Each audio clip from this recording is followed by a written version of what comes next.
بسم اللہ الرحمن الرحیم۔ سامعین کرام السلام علیکم۔ ایک مرتبہ حضرت عمر فاروق رضی اللہ تعالیٰ عنہ نے ایک وفد بیت المقدس بھیجا۔ وہ وفد کوئی عام آدمیوں کا نہیں بلکہ صحابہ کرام رضوان اللہ علیہم اجمعین کا وفد تھا۔ یہ اس دور کی بات ہے جب بیت المقدس پر پادریوں کا قبضہ تھا۔ حضرت عمر بیت المقدس کو پادریوں کے چنگل سے آزاد کرانا چاہتے تھے۔ صحابہ کرام رضوان اللہ علیہم اجمعین نے پادریوں سے کہا کہ ہم امیر المومنین حضرت عمر فاروق کی جانب سے یہ پیغام لائے ہیں کہ تم لوگ جنگ کے لیے تیار ہو جاؤ۔ یہ سن کر پادریوں نے کہا ہم لوگ صرف تمہارے امیر المومنین کو دیکھنا چاہتے ہیں، کیونکہ جو نشانیاں ہم نے فاتح بیت المقدس کی اپنی کتابوں میں پڑھی ہیں وہ نشانیاں ہم تمہارے امیر میں دیکھنا چاہتے ہیں۔ اگر وہ نشانیاں تمہارے امیر میں موجود ہوئیں تو ہم بغیر جنگ و جدال کے بیت المقدس تمہارے حوالے کر دیں گے۔ یہ سن کر مسلمانوں کا یہ وفد حضرت عمر فاروق کی خدمت میں حاضر ہوا اور سارا ماجرا آپ کو سنایا۔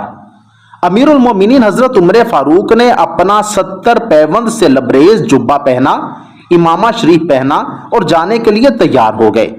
سارے صحابہ کرام رضوان اللہ علیہم اجمعین حضرت عمر سے عرض کرنے لگے حضور وہاں بڑے بڑے لوگ ہوں گے، بڑے بڑے پادری ہوں گے، آپ اچھا اور نیا لباس پہن لیں، ہمارے بیت المال میں کوئی کمی نہیں۔ انسانی فطرت کا بھی یہی تقاضا ہے کہ جب بندہ کوئی بڑی جگہ جاتا ہے تو وہ اچھا لباس پہنتا ہے تاکہ اس کا وقار بلند ہو۔ مگر اللہ اکبر، صحابہ کرام رضوان اللہ علیہم اجمعین کی یہ بات سن کر فاروق اعظم رضی اللہ تعالیٰ عنہ کو جلال آ گیا اور فرمانے لگے کہ کیا تم لوگ یہ سمجھے ہو کہ عمر کو عزت حکومت کی وجہ سے ملی ہے یا اچھے لباس کی وجہ سے ملی ہے؟ نہیں، عمر کو عزت حضور کی غلامی کی وجہ سے ملی ہے۔ آپ فوراً سواری تیار کر کے روانہ ہو گئے۔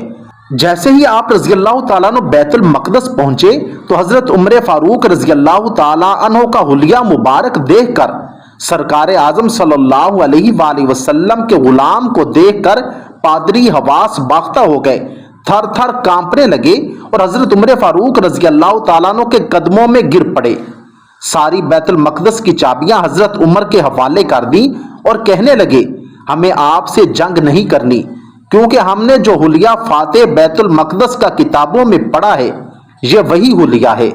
سبحان اللہ، اس طرح بغیر جنگ کے بیت المقدس آزاد ہو گیا تھا، مگر ہم مسلمانوں نے عیاشیوں میں پڑھ کر دوبارہ یہودیوں کے حوالے کر دیا۔ اب عمر کہاں سے لائیں جو اپنے اوپر روٹی کا ایک نوالا بھی اس وقت تک حرام سمجھتا تھا جب تک کوئی مسلمان تکلیف یا کافروں کے نرغے میں ہو اسے آزاد نہ کروا لیتا تھا۔ اے کاش کہ آج کا مسلمان بھی سمجھ جائے اور بیت المقدس کی آزادی کو اپنا مقصد بنا لے تو ایک لمحہ سے پہلے فلسطین آزاد ہو جائے۔